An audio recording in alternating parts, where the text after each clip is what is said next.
Very good morning to all of you. Welcome back to your own channel. This is your own Bharat गर्व. I know आप सभी बहुत excited हो, बहुत curious हो जानने के लिए कि क्या आपके एग्जाम में आने वाला है. हमने आप लोगों के लिए सारा कंटेंट तैयार कर लिया और मैं एश्योर करता हूं, मैं गारंटी करता हूं, अगर आप इस वीडियो को देखते हो तो 90% मिनिमम आपको इनमें से आपके एग्जाम में क्वेश्चंस मिलेंगे ही मिलेंगे. मिनिमम हो सकता है आपको 100 के 100% मिल जाए. तो गाइज इस वीडियो को बहुत ध्यान से देखना है, बहुत अच्छे से देखना है, फिर उसको इंप्लीमेंट करना है ताकि एग्जाम में आप बहुत अच्छे से परफॉर्म कर सके.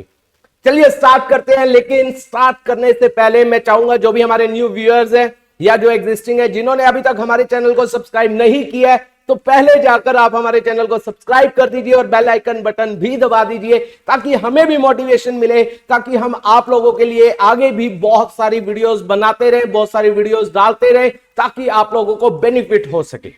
चलिए गाइस, लेट्स प्रोसीड.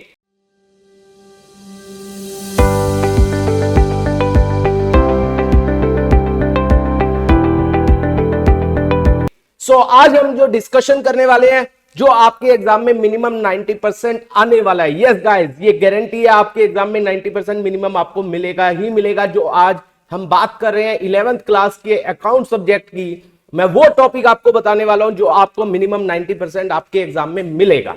तो मैं यहां पर जो बात कर रहा हूं, देखिए गाइस, मैं यहां पर बात कर रहा हूं किसके बारे में? टर्म 2 के बारे में. टर्म 2 के बारे में और अकाउंट्स के बारे में मैं बात कर रहा हूं. तो गाइस सबसे पहली बात जो मेरे को सुनने में आया, मेरे को सुनने को मिला कि डिफरेंट स्कूल जो है वो टर्म 1 के कुछ सिलेबस भी इंक्लूड कर रहे हैं, कुछ चैप्टर भी इंक्लूड कर रहे हैं. गाइस मैं उसके अकॉर्डिंग नहीं जा रहा हूं. मैं जा रहा हूं जो सीबीएसई के द्वारा जो टर्म 2 का सिलेबस बताया गया है, मैं उसको स्ट्रिक्टली फॉलो कर रहा हूं. जो चैप्टर मैं इस वीडियो के अंदर कवर करने वाला हूं वो चैप्टर है, देखिए, सबसे पहला bills of exchange.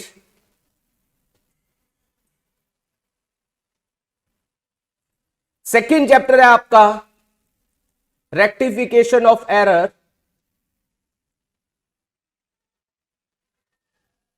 Third chapter है आपका फाइनेंशियल स्टेटमेंट विदाउट एडजस्टमेंट. मैं लिख देता हूं, विदाउट एडजस्टमेंट. नेक्स्ट चैप्टर है आपका फाइनेंशियल स्टेटमेंट विद एडजस्टमेंट. इसके बाद हमारा नेक्स्ट चैप्टर जो मैं डिस्कस करने वाला हूं, इनकंप्लीट रिकॉर्ड.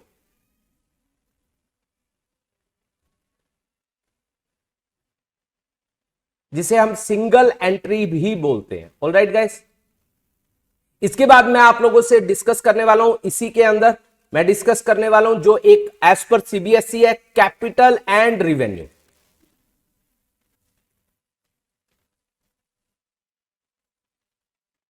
और लास्ट वन इज कंप्यूटर.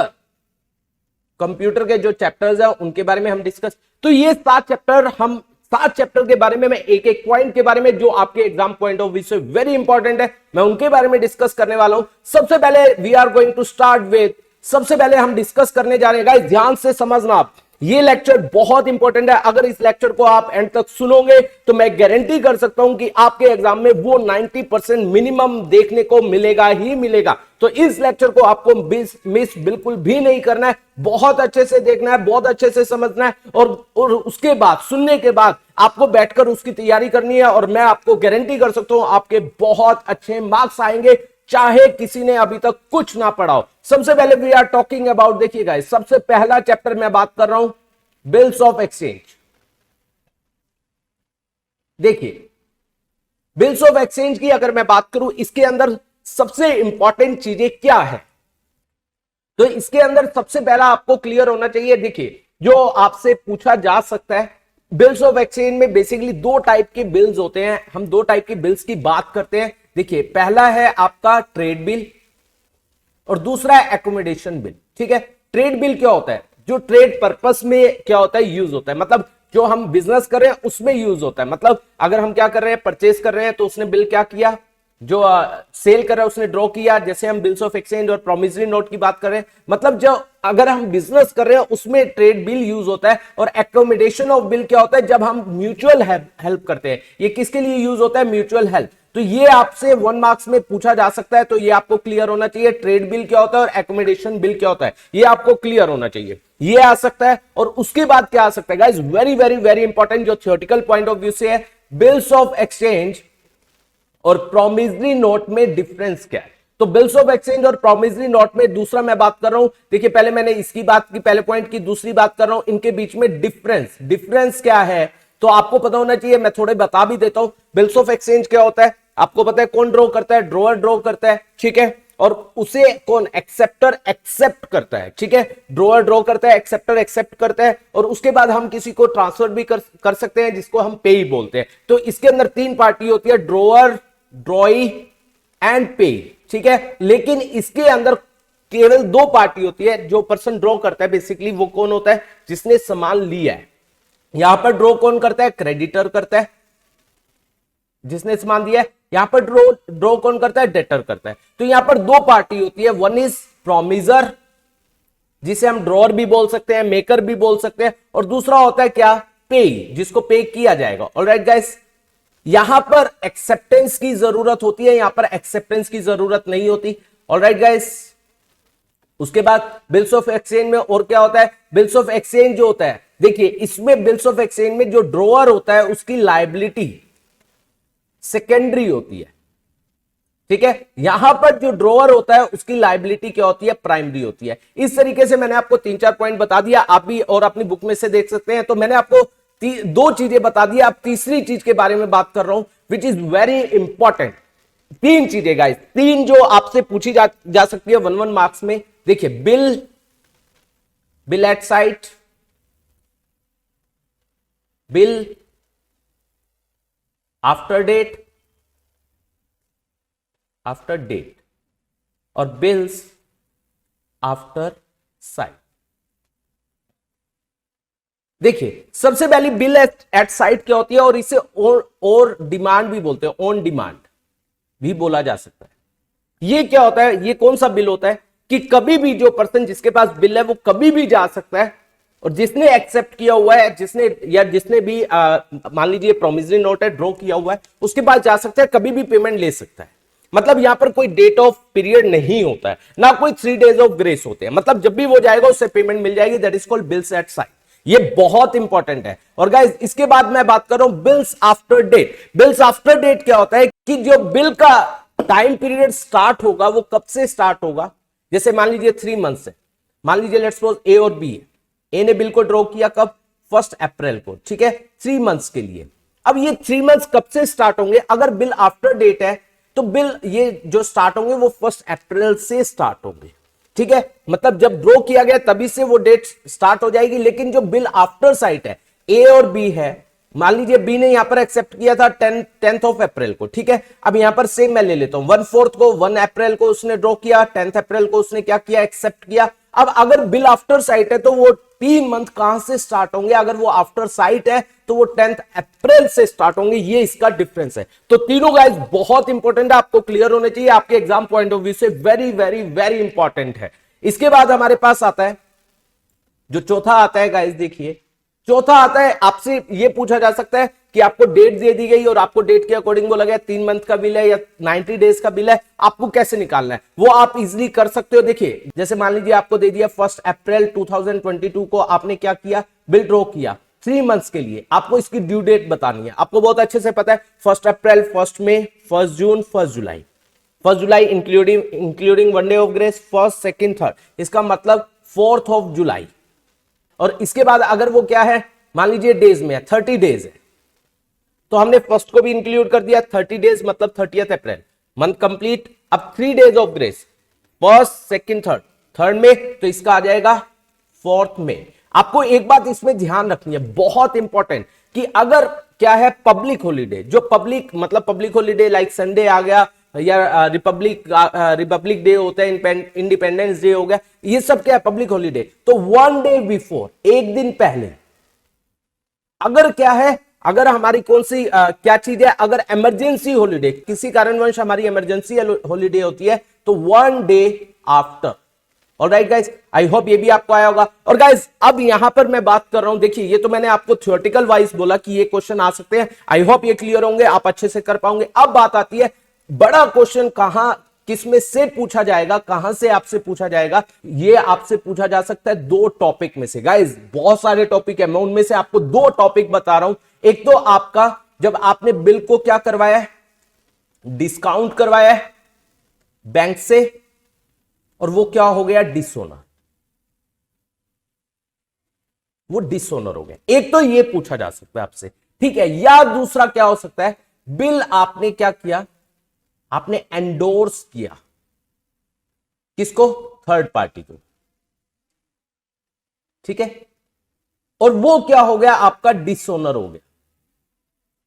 तो ये दो टॉपिक बहुत इंपॉर्टेंट है एग्जाम पॉइंट ऑफ व्यू से। मेनली जो क्वेश्चन बड़ा बनता है 4 मार्क्स 5 मार्क्स जितने का भी आपके पेपर में आएगा, वो इन दोनों में से आएगा। और गाइज इनके बारे में मैं ऑलरेडी आप लोगों को 21 फेब, आप चेक कीजिए, 21 फेब को मैंने एक वीडियो डाली है जिसमें मैं लाइव गया था, मैंने दोनों के बारे में बताया हुआ है। तो वहां पर जाकर आप लोग चेक कर लीजिए 21 की वीडियो जो डाली हुई है उसमें, और आपका ये चैप्टर कंप्लीट। उसके बाद इस चैप्टर में से जो भी आएगा आप इजीली अटेम्प्ट कर पाओगे, क्योंकि आपको इसी में से देखने को मिलेगा। इसके बाद हम बात कर रहे हैं दूसरा चैप्टर, सेकंड चैप्टर देखिए आप लोगों के पास आ रहा है, that is rectification of error. अब रेक्टिफिकेशन ऑफ एरर में देखिए गाइस, जो आपसे पूछा जा सकता है, जो बहुत इंपॉर्टेंट है, मैं केवल वो बात कर रहा हूं जो आपसे एग्जाम में पूछा जाएगा। मैं ज्यादा बड़ी बात नहीं कर रहा हूं, ज्यादा पूरा चैप्टर को नहीं लेकर जा रहा हूं, केवल वही बात कर रहा हूं जो एग्जाम पॉइंट ऑफ व्यू से वेरी वेरी वेरी इंपॉर्टेंट है। तो इसके अंदर देखिए रेक्टिफिकेशन ऑफ एरर, आपकी एरर के मिलने की दो स्टेजेस होती है। पहली स्टेज, आपको एरर मिल रही है बिफोर प्रिपेयरिंग ट्रायल बैलेंस, ठीक है, और एक आपने ट्रायल बैलेंस बना लिया after preparing trial balance. Basically before preparing trial balance इसका क्वेश्चन बड़ा आता नहीं है, जो क्वेश्चन पूछा जाता है वो इसमें से पूछा जाता है। इसके अंदर दो बातें आती है आफ्टर प्रिपेयरिंग ट्रायल बैलेंस, कि एरर, वो एरर जिससे ट्रायल बैलेंस आपका एग्री नहीं हुआ होगा, मतलब ट्रायल बैलेंस की दोनों बैलेंस मैच नहीं हुए होंगे, और एक आता है ट्रायल बैलेंस आपका क्या हो गया होगा, एग्री हो गया होगा। तो जहां पर ट्रायल बैलेंस एग्री नहीं हुआ होगा वहां पर आपका क्या आता है, वहां सस्पेंस अकाउंट खुलता है गाइस। सस्पेंस अकाउंट आप खोलते हो, और ट्रायल बैलेंस अगर एग्री हो गया होगा तो सस्पेंस नहीं खुला होगा। तो इनमें से बेसिकली आप लोगों का जो है वो आपसे क्या पूछा जाएगा, क्वेश्चन पूछा जाएगा practical. Yes guys, practical question आपसे पूछा जाएगा, और वो मैंने आप लोगों को, गाइस चेक कीजिए, जल्दी से जाकर आप लोग चेक कर लीजिए। 22 फेब को मैंने आप लोगों के क्वेश्चंस करवाए हुए, और मैंने ये भी बताया हुआ है कि उसके अंदर से ये क्वेश्चन, ये पॉइंट्स जो है जनरली पूछे जाते हैं, तो उसके बारे में बताया। आप लोग जल्दी से जाइए और चेक कीजिए 22 फेब की वीडियो जो शाम को 8 o'clock हम लाइव हुए थे, उसके अंदर बताया हुआ है कि किस तरीके से जो बड़े क्वेश्चन है वो आपसे पूछे जाएंगे। उसके बाद आप लोगों की टेंशन खत्म। अब इसके हम थियोरेटिकल पोर्शन के बारे में अगर हम बात करें, थियोरेटिकल में क्या होता है, बेसिकली आपको क्या पूछा जा सकता है, आपको डिफरेंट एरर्स के बारे में पूछा जा सकता है। अब आप बोलोगे भैया एरर्स कौन कौन सी हो सकती है, देखिएगा जो आपसे पूछी जा सकती है। अब एरर्स कौन कौन सी हो सकती है, एरर्स हो सकती है बेसिकली, एरर के बारे में अगर मैं बात करूं 4 टाइप की एरर होती है यूजुअली, जो हमें देखने को मिलती है। पहला आता है कौन सी, error of omission. Error of omission क्या होता है, एरर ऑफ ओमिशन होता है कि आप एक एंट्री को रिकॉर्ड करना ही भूल गए। इसमें भी दो बातें आती है, अगर आप फुली क्या हो गए हो, ओमिट हो गए हो, फुली आप भूल गए हो, और एक आता है पार्टली। सुनते जाइए गाइस, फुली में क्या है, आप एक एरर को रिकॉर्ड करना ही भूल गए, आपने उसको दिखाया ही नहीं है, रिकॉर्ड या पोस्ट आपने पूरा का पूरा दिखाया नहीं है, तो उससे आपका ट्रायल बैलेंस क्या हो जाएगा, टैली हो जाएगा। ऑलराइट गाइस, क्योंकि दोनों साइड नहीं आया होगा तो टैली हो जाएगा। एक पार्टली, आपने क्या किया है, आपने एक को तो आपने क्या कर दिया रिकॉर्ड, दूसरे को नहीं किया, या एक को पोस्ट कर दिया है, एक आपने एक उसका इफेक्ट तो कर दिया, दूसरा डेबिट तो कर दिया, क्रेडिट नहीं किया, या क्रेडिट कर दिया डेबिट नहीं किया, तो उससे आपका ट्रायल बैलेंस क्या नहीं होगा, टैली नहीं होगा। That is called error of omission, कि आप या तो एंट्री को पूरा का पूरा दिखाना ही भूल गए, या उसका एक इंपैक्ट आपने दिखा दिया, दूसरा नहीं दिखाया। ऑलराइट, इससे अगर पूरा दिखाना भूल गए ट्रायल बैलेंस एग्री कर जाएगा, लेकिन अगर आपने पार्टली दिखाया तो ट्रायल बैलेंस टैली नहीं करेगा। अब बात कर रहे हैं गाइस, देखिए इसके बाद बात कर रहे हैं error of commission. Error of commission, अब गाइस एरर ऑफ कमीशन की बात करूं, मैं इसको थोड़ा सा नीचे लिख लेता हूं, error of commission. Alright guys, अब इसके अंदर बहुत सारी चीजें आती है, बहुत ध्यान से समझना। बेसिकली 5 चीजें आती है, 5 की भी 6 चीजें आती है। देखिए सबसे पहले देखिए, अब कौन कौन सी इसके अंदर एरर ऑफ कमीशन हो सकती है। आप मान लीजिए पहले आपने सब्सिडरी बुक के अंदर, सब्सिडरी बुक के अंदर आपने क्या कर दिया, रिकॉर्ड गलत कर दिया, रिकॉर्ड गलत कर दिया, सब्सिडरी बुक के अंदर ही रिकॉर्ड गलत कर दिया, तो उससे क्या होगा, ध्यान से समझना, उसके रिस्पेक्टिव अकाउंट में भी गलत गया होगा, उतना ही गया होगा। मान लो 1000 होना चाहिए था, कर दिया आपने 10,000, तो उसके रिस्पेक्टिव में भी 10,000 गया होगा, और सब्सिडरी बुक का जो टोटल है वो भी 10,000 से बढ़ गया होगा, मतलब 9,000 से सॉरी बढ़ गया होगा। तो दोनों आपका, इसका मतलब यहां से आपका ट्रायल बैलेंस टैली करेगा। ऑलराइट गाइस, ये तो हुआ कि अगर आपने सब्सिडरी बुक में क्या कर दिया, रिकॉर्ड ही गलत कर दिया, इससे आपका ट्रायल बैलेंस टैली कर जाएगा। दूसरा क्या होता है, आपने क्या किया, अमाउंट तो सही है, अमाउंट तो सही है, एक पर्टिकुलर अकाउंट में, मान लीजिए राम के अकाउंट में डालना था, आपने राम में नहीं डाला, श्याम में डाल दिया, लेकिन अमाउंट सही डाला है और साइड भी सही है, मतलब अमाउंट भी सही है और साइड भी सही है अकाउंट की, तो इससे भी आपका ट्रायल बैलेंस क्या कर जाएगा, टैली कर जाएगा। ऑलराइट गाइस, अब तीसरी आती है, ये दोनों तो हुए कि ये कौन सी एरर्स होती है जिनसे हमारा ट्रायल बैलेंस क्या होता है, टैली कर जाता है। गाइस इनसे आपसे 1 मार्क के क्वेश्चन पूछे जा सकते हैं थ्योरेटिकली, कि एरर ऑफ ओमिशन है या एरर ऑफ कमीशन, इसलिए मैं सारी चीजें आपको बता रहा हूं। उसके बाद क्या हो सकता है, देखिए अब कौन सी एरर आ रही है जिससे ट्रायल बैलेंस टैली नहीं करता है। मान लीजिए आपने क्या किया, यहां तो आपने सब्सिडरी बुक में रिकॉर्ड ही गलत किया था, अब सब्सिडरी बुक का जो टोटल है वो आपने गलत कर दिया, दैट इज कॉल्ड कास्टिंग, कि आपने रॉन्ग कास्टिंग कर दी है, सब्सिडरी बुक का टोटल गलत कर दिया, तो उसके रिस्पेक्टिव में तो सही गया होगा, उसके रिस्पेक्टिव अकाउंट में सही गया होगा, लेकिन सबसे मान लीजिए परचेज बुक है, परचेज बुक से उसके हमने राम से किया, राम के अकाउंट में तो सही गया, लेकिन परचेज बुक से जो टोटल आया परचेज अकाउंट में जाता है वो गलत हो गया, तो उससे आपका क्या हो गया, ट्रायल बैलेंस क्या नहीं करेगा, टैली नहीं करेगा। ऑलराइट, और दूसरा आपने किसी अकाउंट के अंदर, किसी पर्टिकुलर अकाउंट, मान लीजिए राम का अकाउंट डेबिट होना था, आपने राम के अकाउंट को डेबिट कर दिया लेकिन गलत अमाउंट से कर दिया, होना चाहिए था 1000 कर दिया 100, क्रेडिट आपने 1000 से ही किया है, तो आपने अकाउंट के अंदर अमाउंट जो है वो गलत कर दिया, जिसके कारण ट्रायल बैलेंस क्या नहीं होगा, टैली नहीं करेगा। या और क्या हो सकता है, आपने अकाउंट क्या किया, जो डेबिट होना था आपने उसकी साइड क्या कर दी है, गलत कर दिया। आपने जैसे राम टू कैश है, कैश को क्रेडिट करना था, कैश क्रेडिट हो गया, लेकिन राम क्या होना चाहिए था, डेबिट, उसको करने की बजाय राम को भी क्रेडिट कर दिया, तो आपने रॉन्ग साइड में दिखा दिया, तो अगेन ट्रायल बैलेंस आपका टैली नहीं करेगा। और उसके बाद आपने क्या किया गाइस, आपने जब क्या किया, अकाउंट्स का जब आप बैलेंस कर रहे थे, उस बैलेंस करने में आपने क्या कर दिया, गलती कर दिया, तो अगेन ट्रायल बैलेंस क्या नहीं करेगा, टैली नहीं करेगा। तो इससे इन सबसे ट्रायल बैलेंस आपका टैली नहीं कर रहा है। होप सो आपको यह बात समझ आई होगी। इसके बाद क्या आता है, error of principle. Error of principle क्या होता है गाइस, देखिए एरर ऑफ प्रिंसिपल मतलब आपने किसी रिवेन्यू खर्चे को कैपिटल खर्चे में दिखा दिया। अब एक बात समझिए, रिवेन्यू खर्चा कहां आता है, वो प्रॉफिट एंड लॉस में आता है, डेबिट साइड पर आता है, ठीक है, trading and profit and loss में, और कैपिटल कहां आता है, एसेट में आता है। अगर मैं ट्रायल बैलेंस की बात करूं, दोनों का डेबिट बैलेंस होता है, चाहे वो एक्सपेंस है रेवेन्यू नेचर का, चाहे वो एसेट है, दोनों डेबिट, तो वो डेबिट में ही रहे हैं ट्रायल बैलेंस में, तो इसका मतलब ट्रायल बैलेंस क्या होगा, टैली। आपने रिवेन्यू को कैपिटल मान लिया या कैपिटल को रिवेन्यू खर्चा मान लिया, दोनों है तो एक ही बात, दोनों ट्रायल बैलेंस में एज अ डेबिट बैलेंस आते हैं, तो इससे आपका ट्रायल बैलेंस क्या हो जाएगा, टैली। बेसिकली ये एरर कौन से होते हैं, आपने जैसे मान लीजिए आपने रिपेयर करवाई मशीन की, अब रिपेयर मशीन की रेकरिंग नेचर का खर्चा होता है, आपने उसको क्या किया, मशीन की कॉस्ट में ऐड कर दिया।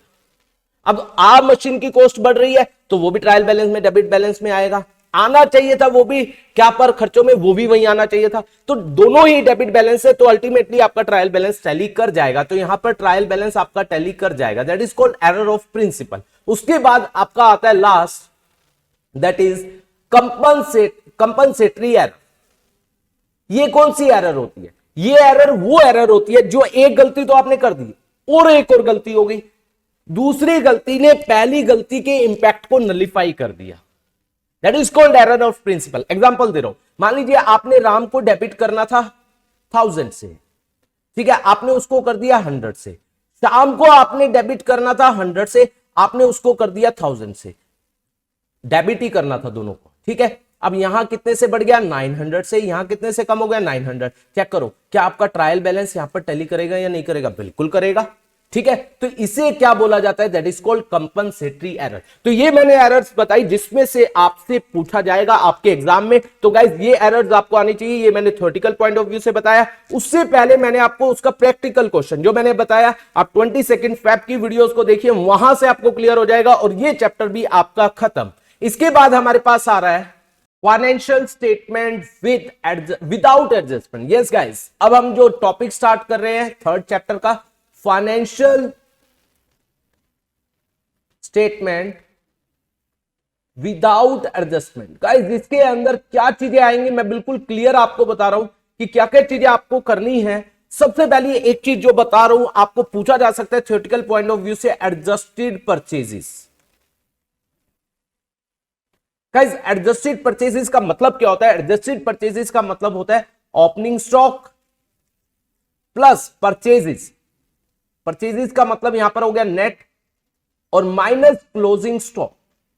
अगर एडजस्टेड परचेजेस आपके पास क्वेश्चन में गिवन है तो इसका मतलब उसमें ओपनिंग स्टॉक परचेजेस में, नेट परचेजेस में ओपनिंग स्टॉक ऐड हो चुका है और क्लोजिंग स्टॉक माइनस हो चुका है। दोबारा आपको ये सब करने की क्या नहीं है, जरूरत नहीं है। एक बात आपको ये क्लियर होनी चाहिए, ये एक सबसे इंपॉर्टेंट टॉपिक है। और दूसरा, एक जो फाइनेंशियल स्टेटमेंट विदाउट एडजस्टमेंट में बहुत ज्यादा पूछे जाने वाला टॉपिक है वो है ऑपरेटिंग प्रॉफिट।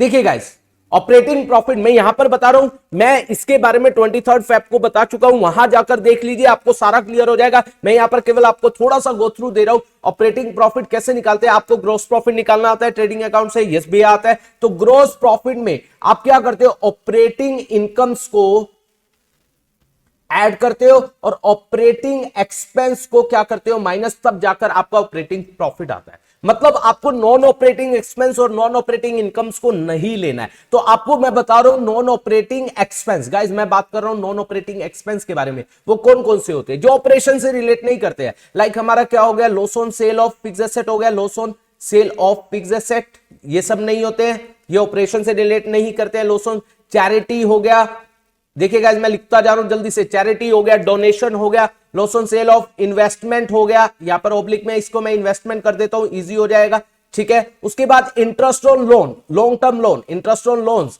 ये सब क्या होते हैं गाइस? ये सब हमारे क्या होते हैं? नॉन ऑपरेटिंग एक्सपेंस होते हैं, जो हमें ऑपरेटिंग प्रॉफिट निकालते समय कंसीडर नहीं करने हैं, लेने नहीं है। और हमारे पास क्या नॉन ऑपरेटिंग इनकम्स क्या होती है जो हमें नहीं लेनी है? वो हमारी क्या होती है गाइस? देखिए वो हमारी होती है लाइक हमें रेंट मिल रहा है, हमें डिविडेंड मिल रहा है, क्योंकि इससे बिजनेस पर कोई इंपैक्ट नहीं पड़ता है। रेंट हो गया, डिविडेंड हो गया, इंटरेस्ट हो गया, इंटरेस्ट हमें मिल रहा है। Gain on sale of fixed asset हो गया, सेल ऑफ फिक्स्ड एसेट हो गया, या हमारा क्या हो गया? Gain on sale of investment हो गया। यहां पर मैं लॉस नॉन ऑपरेटिंग एक्सपेंस में 2-3 और बता रहा हूं, loss by fire, loss by fire हो गया, या थेफ्ट हो गया, या एक्सीडेंट हो गया। तो ये सब हमारे नॉन ऑपरेटिंग एक्सपेंस होते हैं, ये हमारी नॉन ऑपरेटिंग इनकम्स होती है। व्हाइल कैलकुलेटिंग ऑपरेटिंग प्रॉफिट हम इनको नहीं लेते हैं। तो गाइज इसके बारे में मैंने आप लोगों को, गाइज बहुत इंपॉर्टेंट चीज है, 23 फेब को इसके बारे में आप लोगों को बताया हुआ है, शाम को 8 बजे जो लाइव थी उसमें जाकर देख लीजिए, आपको बहुत अच्छे से क्लियर हो जाएगा। और ये एग्जाम पॉइंट ऑफ व्यू से बहुत ज्यादा इंपॉर्टेंट है। और अगली चीज जो मैं इसी चैप्टर की बात कर रहा हूं, जो आपको 100% देखने को मिलेगी ही मिलेगी गाइज, वो क्या है? आपको क्या करना है? छोटे क्वेश्चन जो आते हैं जिसमें आपको क्या बोला जाता है? आपको कैलकुलेट करना है। देखिए क्या क्या चीजें पूछी जाती है, कैलकुलेट करना है आपको ग्रॉस प्रॉफिट, या क्लोजिंग स्टॉक, या कॉस्ट ऑफ गुड्स सोल्ड। अब इसके अंदर और भी चीजें आपसे पूछी जा सकती है। इसके अंदर दो चीजें, दो तरीके से क्वेश्चन पूछे जा सकते हैं, जो मैंने ऑलरेडी 23 फेब को बताए हैं, वो चेक कर लीजिए। क्लियर गाइस, फिर आपको दिक्कत नहीं होगी। देखिए गाइस, दो तरीके से। आपको मान लीजिए क्या दे दिया, ओपनिंग स्टॉक दे दिया, परचेजेस दे दिया, ठीक है, परचेजेस, परचेज रिटर्न ये सब दे दिया, उसके बाद कैरियर्स इनवर्ड दे दिया, उसके बाद आपको वेजेस दे दिया, उसके बाद आपको क्लोजिंग स्टॉक दे दिया, ठीक है, इसके बाद सेल दे दिया, और उससे बोला गया आपको ग्रोस प्रॉफिट निकालना है। ये आप निकाल सकते हो, आप 23rd की वीडियो देख लेना। और दूसरा मेथड क्या होता है, मतलब आपको बहुत सारी आइटम्स दे दी, उसके बाद आपको बोला गया ग्रोस प्रॉफिट निकालना है या कॉस्ट ऑफ गुड्स सोल्ड निकालना है, ये सब। और दूसरा मेथड क्या है, आपको क्या दे दिया, लाइक रिवेन्यू फ्रॉम ऑपरेशन, ठीक है, मतलब सेल दे दी, इसे सेल बोला जाता है, रिवेन्यू फ्रॉम ऑपरेशन सेल होती है। मान लीजिए 1 लाख दे दी, और आपको बोल दिया गया ग्रोस प्रॉफिट जो है वो आपका 10% है, किसका, 10% of cost of revenue from operation, ठीक है, इसका 10% है। तो इस तरीके से भी क्वेश्चन पूछे जा सकते हैं। तो बेसिकली ये आपके एग्जाम में इन दोनों में से आपको एक देखने को मिलेगा ही मिलेगा, जिसके बारे में मैं ऑलरेडी आप लोगों को 23rd ऑफ फेब की वीडियो में बता चुका हूं। जल्दी से जाकर देख लीजिएगा, वो बिल्कुल छोटी छोटी वीडियोस हैं, वहां से आपके सारे के सारे मार्क्स पक्के हो जाएंगे। आपको मतलब इतना बड़ा कुछ पढ़ने की जरूरत नहीं है, वहां से आपको चीजें क्लियर हो जाएंगी। चलिए गाइस, इसके बाद आगे चलते हैं। ये हमारा चैप्टर हुआ कौन सा, that is financial statement without adjustment. I hope ये बात आपको समझ आई होगी कि आपको इसमें से कौन कौन सा करना है। अब हम बात कर रहे हैं 4th chapter, financial statement with adjustment.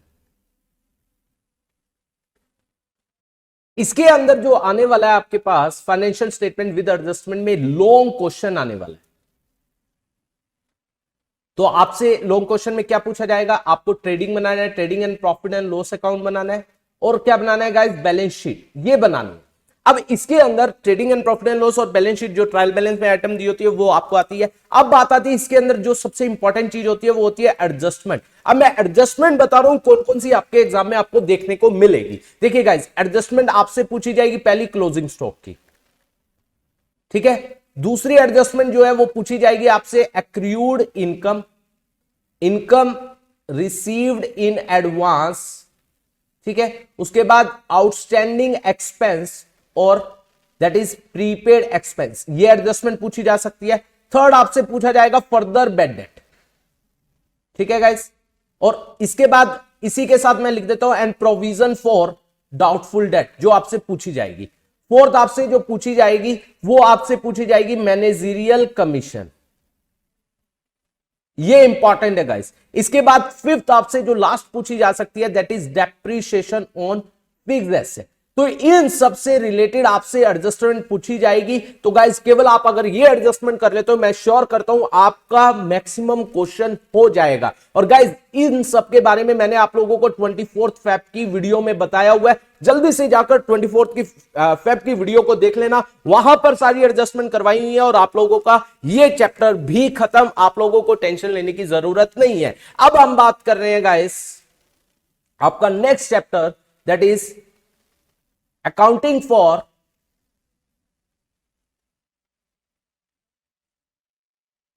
Incomplete records, जिसे हम सिंगल एंट्री भी बोलते हैं।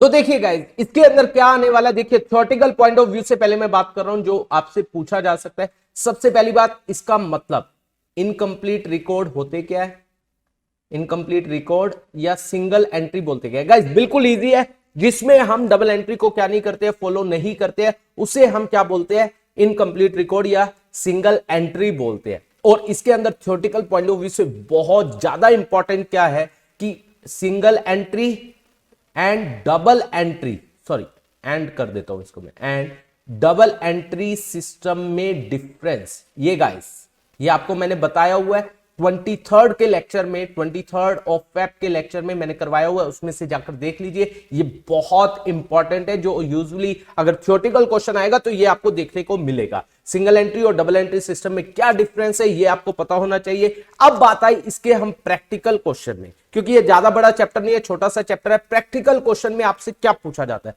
बेसिकली ये चैप्टर है क्या कि जो छोटे छोटे दुकानदार है जो अपनी हर एक लाइक हर एक सोर्स डॉक्यूमेंट क्या नहीं करते, कलेक्ट नहीं करते हैं और अपना मतलब हर एक ट्रांजेक्शन को रिकॉर्ड नहीं करते हैं, तो वो भी जानना चाहते हैं at the end of the year उन्हें कितना प्रॉफिट हुआ है और लॉस हुआ है, वो जानना चाहते हैं। तो उनकी अकाउंटिंग कैसे की जाएगी, ये वो चैप्टर है। सबसे पहली बात जो आपको क्लियर होनी चाहिए, यहां पर हम क्या करते हैं गाइस, हम यहां पर बैलेंस शीट यूज नहीं करते हैं। उसके लिए we use the word statement of affair. Why we use statement of affair? Because क्योंकि हम यहां पर हमें एसेट्स और लाइबिलिटी की एग्जैक्ट वैल्यू नहीं पता है, हम जस्ट एस्टिमेशन लगाते हैं। क्योंकि जो एक छोटा सा दुकानदार है वो क्या नहीं करता है, वो हर चीज को नोट डाउन नहीं करता है, वो at the end of the year estimation लगाता है, भैया मेरा ये काउंटर इतने का हो सकता है, ये फिटिंग इतने की हो सकती है। तो यहां पर एस्टिमेशन होता है, इसलिए we don't use word balance sheet, we use the word statement of affair. तो गाइज आपको क्वेश्चन कैसा दिया होगा, मैं क्वेश्चन पर आ रहा हूं गाइज। देखिए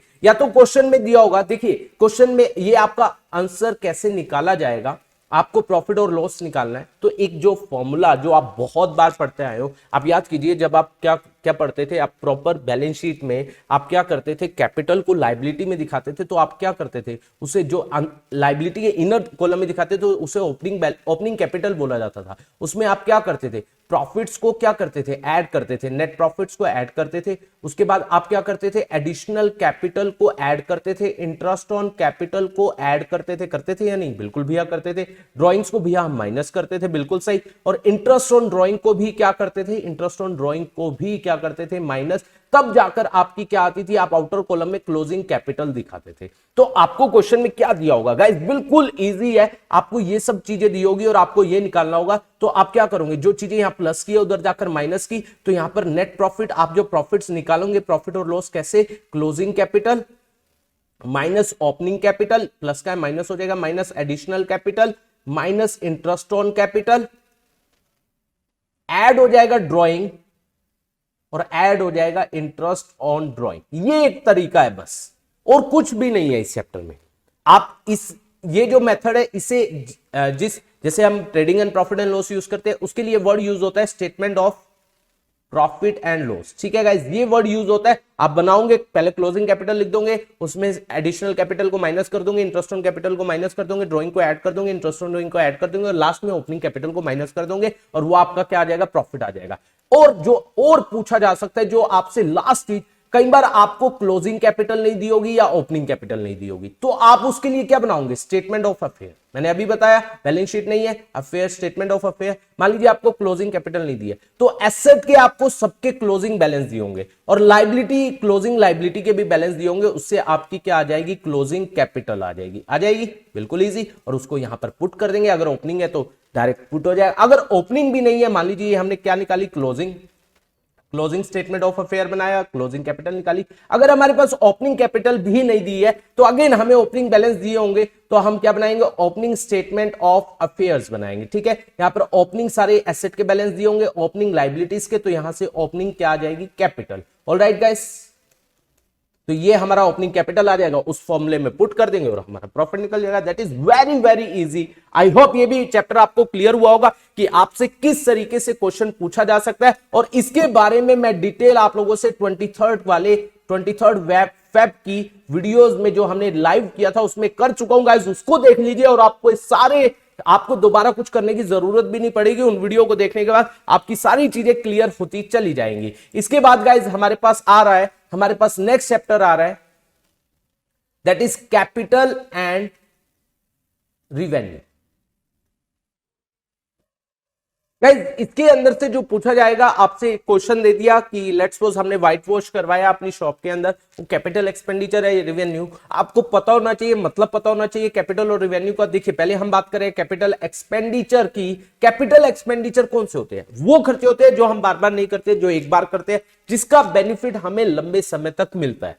that is called capital expenditure. इन्हें हम कैपिटल एक्सपेंडिचर बोलते हैं। लाइक हमने कोई एसेट परचेज की, एक बार खरीदी, बेनिफिट लंबे समय तक, या हम एसेट को बनवाने में खर्चा कर रहे हैं, एक बार कर रहे हैं, बेनिफिट लंबे समय तक, या एसेट में हम कोई और उसमें एसेट इंक्लूड कर रहे हैं, मतलब हम उसको एक्सटेंशन दे रहे हैं, तो वो भी हमारी क्या है, एक बार खर्चा होगा, उसका बेनिफिट हमें लंबे समय तक मिलेगा। तो बेसिकली एसेट कैपिटल एक्सपेंडिचर क्या होते हैं, ये वो खर्चे होते हैं जिनका बेनिफिट हम खर्चा एक बार करते हैं, बेनिफिट लंबे समय तक मिलता है और जिससे हमारी अर्निंग कैपेसिटी बढ़ती है, उसे कैपिटल एक्सपेंडिचर बोला जाता है। और रिवेन्यू एक्सपेंडिचर कौन से होते हैं?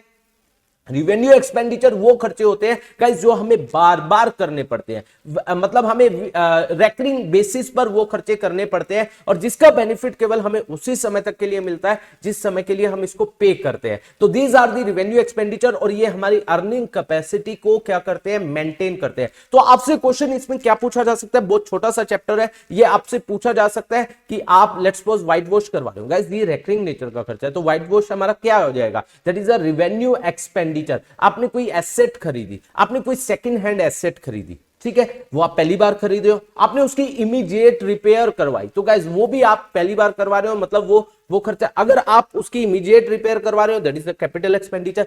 अगर नॉर्मल एसेट की रिपेयर करवा रहे हो गाइस, वो होती रहती है, that is the revenue expenditure. तो इस तरीके के आपसे क्वेश्चन पूछे जा सकते हैं, तो आप ये चैप्टर बहुत इजीली कर सकते हैं, इसमें कोई दिक्कत वाली बात नहीं है। एक बार रीड करोगे तो आप लोगों को ये चीज क्लियर हो जाएगी। इसके बाद लास्ट चीज जो आ रही है वो आप लोगों से पूछा जा, देखिए मैं कंप्यूटर के अंदर वो टॉपिक बता रहा हूं गाइस जो कर लेना और आपको वहां पर देखने को मिलेंगे ही मिलेंगे। देखिए मैं आपको बता रहा हूं, देखिए सबसे पहला मैं आपको टॉपिक बता रहा हूं जो इंपॉर्टेंट है, जो सॉफ्टवेयर जो यूज करते हैं हम बेसिकली। देखिए सॉफ्टवेयर में हमारे पास एक तो है ऑपरेटिंग सॉफ्टवेयर, आप चेक करोगे आपकी बुक्स के अंदर, एक हमारे पास यूटिलिटी सॉफ्टवेयर है, यूटिलिटी सॉफ्टवेयर, और एक हमारा एप्लीकेशन सॉफ्टवेयर। गाइस ये पढ़ लेना, ये बहुत इंपॉर्टेंट चीज है, ये चीज पढ़ लेना। और दूसरा आपको जो कंप्यूटर के अंदर पढ़ना है वो आपको type of accounting software, types of accounting software बहुत ज्यादा इंपॉर्टेंट है गाइस।